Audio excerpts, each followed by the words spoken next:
The date is August 29, 1988, and the sold-out Madison Square Garden pulsates with an electric energy as 20,000 fans eagerly await the main event of SummerSlam. The ring announcer's voice booms through the arena, introducing a tag team that will forever change the landscape of professional wrestling. The crowd erupts as Hulk Hogan and Macho Man Randy Savage emerge from behind the curtain, their iconic red and yellow attire gleaming under the spotlights.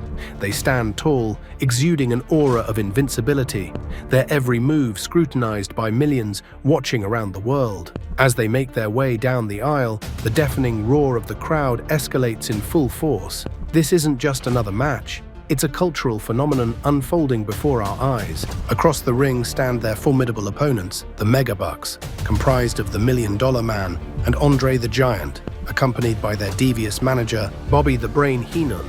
The stage is set for an epic confrontation, a battle between good and evil, a clash that will cement the Mega Powers' place in wrestling history. But how did we get here? How did two of the biggest stars in professional wrestling, once bitter rivals, come together to form this unstoppable alliance? To understand the magnitude of this moment, we need to rewind and examine the individual paths that led Hulk Hogan and Randy Savage to this pivotal juncture in their careers. Let's begin with the man who would become synonymous with professional wrestling in the 1980s. Born Terry Gene Bollea on August 11, 1953, in Augusta, Georgia, Hulk Hogan's journey to wrestling superstardom was anything but conventional. After a decade playing bass guitar for various rock bands, Hogan eventually found his true calling in the squared circle, making his debut in 1977 for Championship Wrestling from Florida. Hogan's early career saw him wrestle for various promotions, but his big break came in 1983 when he signed with the World Wrestling Federation. Then, on January 23, 1984, Hogan defeated the Iron Sheik for the World Heavyweight Championship at Madison Square Garden, ushering in the era of Hulkamania. Hogan's combination of superhuman strength, unwavering patriotism, and larger-than-life personality resonated with fans across America.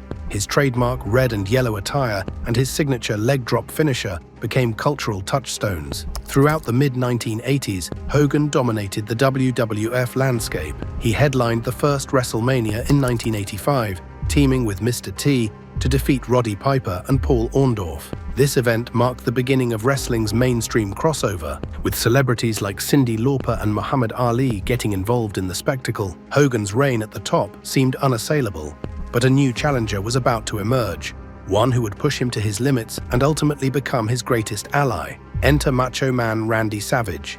Born Randall Mario Poffo on November 15, 1952, in Columbus, Ohio, Savage came from a wrestling family. His father, Angelo Poffo, was a well-known wrestler and promoter. Randy and his brother Lanny followed in their father's footsteps, with Randy making his debut in 1973. Savage honed his craft in various territories throughout the 1970s and early 1980s. It was during this time that he developed his intense, gravelly-voiced Macho Man persona. Oh yeah!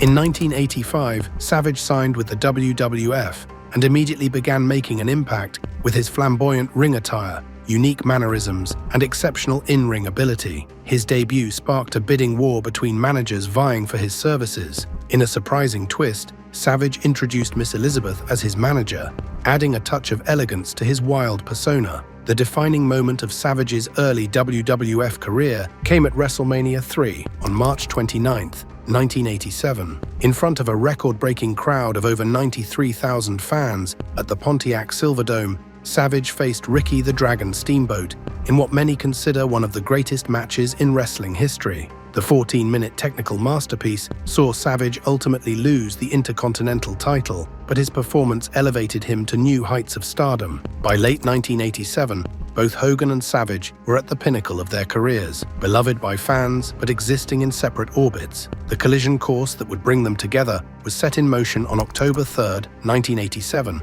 at Saturday night's main event. In a match against the Honky Tonk Man for the Intercontinental Championship, Savage was brutally attacked by Honky Tonk and his allies, the Hart Foundation. As Savage lay battered in the ring, Miss Elizabeth rushed to the back, returning moments later with Hulk Hogan. The Hulkster cleared the ring of the villains, then extended a hand to help Savage to his feet. In a moment that would change the course of wrestling history, Savage accepted Hogan's help, and the angle that would lead to the Mega Powers was born. The alliance between Hogan and Savage electrified the wrestling world. Here were two of the biggest stars in the industry, setting aside their egos to form a seemingly unstoppable team. In the months following their alliance, Hogan and Savage teamed up on several occasions. Their first match as a duo took place at a house show in Vancouver on November 10, 1987, where they joined Jim Duggan to defeat King Kong Bundy, Rick Rude, and Harley Race in a six-man tag. On January 5, 1988, they teamed up again in a dark match in Huntsville, Alabama, defeating Honky Tonk Man and the Hart Foundation in a handicap match. Another notable encounter occurred a month later on February 8 in Montreal,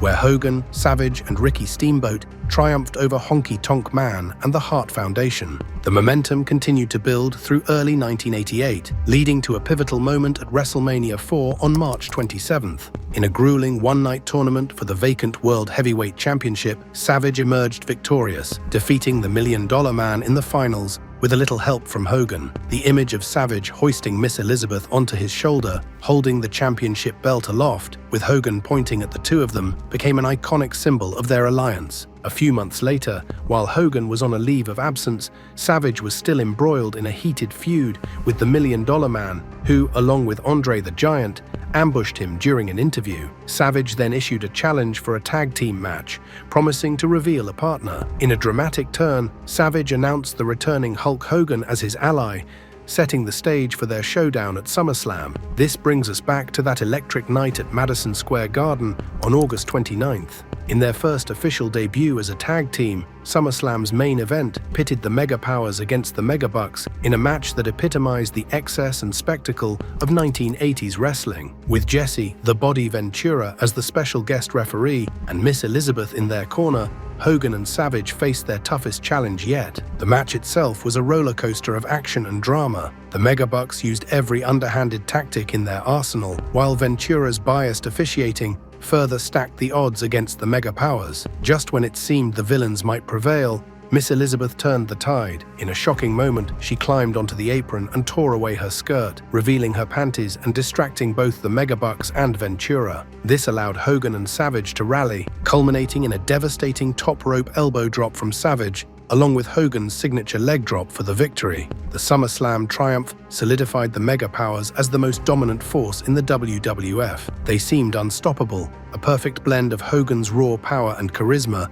with Savage's technical skill and intensity. However, as is often the case in professional wrestling, this perfection was destined to unravel. At the 1988 Survivor Series, Hogan and Savage led a team against the Big Boss Man and Akeem's squad, known as the Twin Towers. Hogan and Savage ultimately won the match, but during the post-match celebration, Hogan's overly friendly gestures toward Miss Elizabeth visibly irritated Savage. In a post-match interview, Jesse Ventura stoked the flames by highlighting Savage's growing frustration with Hogan's behavior. The cracks in the alliance became more prominent at the 1989 Royal Rumble. During the 30-man Battle Royal, Hogan accidentally eliminated Savage, leading to a tense moment between the partners. Though they reconciled, the seed of discontent had been planted. Tensions reached their breaking point on February 3, 1989, during NBC's The Main Event 2, when Hogan and Savage faced the Twin Towers. In the heat of the match, Akeem tossed Savage out of the ring, and he landed on Miss Elizabeth,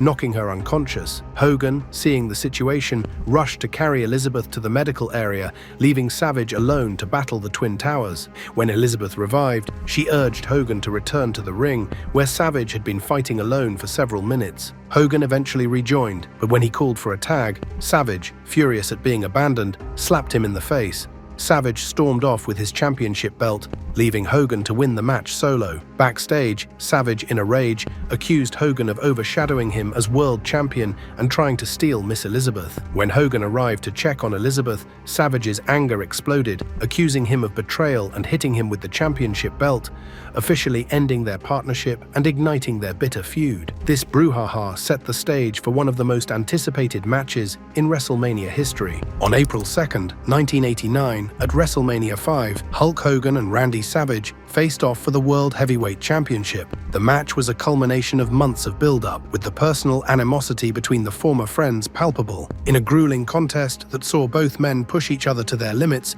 Hogan ultimately emerged victorious, ending Savage's 371-day reign as champion. After his feud with Hogan ended, Savage began a rivalry with the Ultimate Warrior. This led to a retirement match at WrestleMania 7, which Savage lost. After the match, Queen Sherry turned on Savage, prompting Miss Elizabeth to emerge from the crowd and come to his rescue, transforming Savage back into a fan favorite. Later that year, Savage served as a special guest referee for house show rematches between Hogan and Sergeant Slaughter, where he played a key role in helping Hogan retain the title after Slaughter's attacks. Then, in November of 1991, during an appearance on Paul Bearer's funeral parlor, Hogan was ambushed by The Undertaker and Ric Flair, only to be rescued by Savage and Roddy Piper, who intervened to stop the assault. The next year, in 1992, Hogan competed alongside Savage in the Royal Rumble. The duo then reunited for several tag team matches, including a February 1st victory over Jake the Snake Roberts and the Berserker, and a February 10th win against Roberts and The Undertaker. Their final collaboration as the Mega Powers in the WWF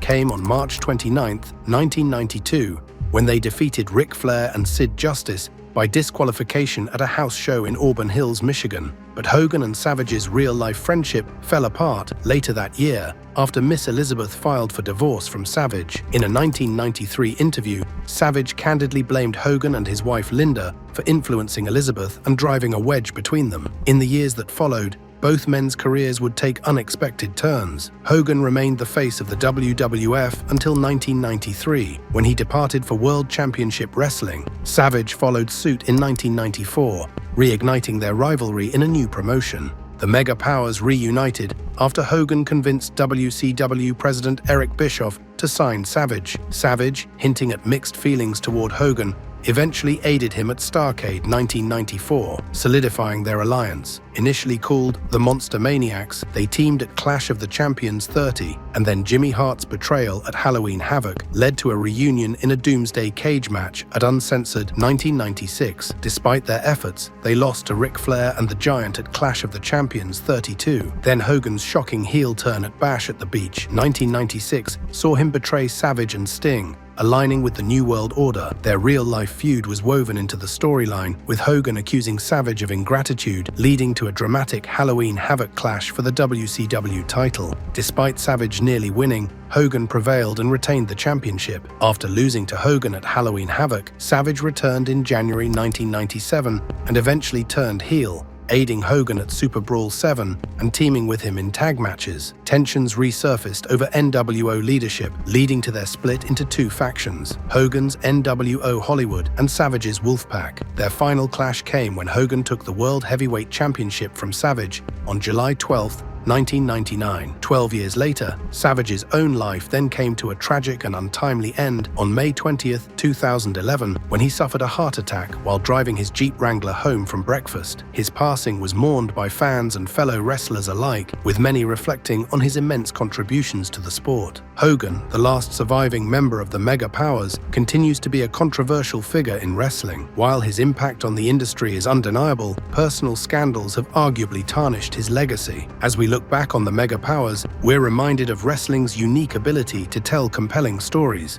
create larger-than-life heroes and villains, and capture the imagination of millions. It's a tale of friendship, betrayal, jealousy, and redemption that resonated with audiences on a deeply human level. The alliance of Hulk Hogan and Randy Savage represented a perfect moment in time, a confluence of larger-than-life personalities, exceptional in-ring talent, and compelling storytelling that may never be replicated. In the annals of sports entertainment, few alliances have burned as brightly or left as lasting an impact as the Mega Powers. Their story, with all its triumphs and tribulations, remains a testament to the enduring appeal of professional wrestling at its very best.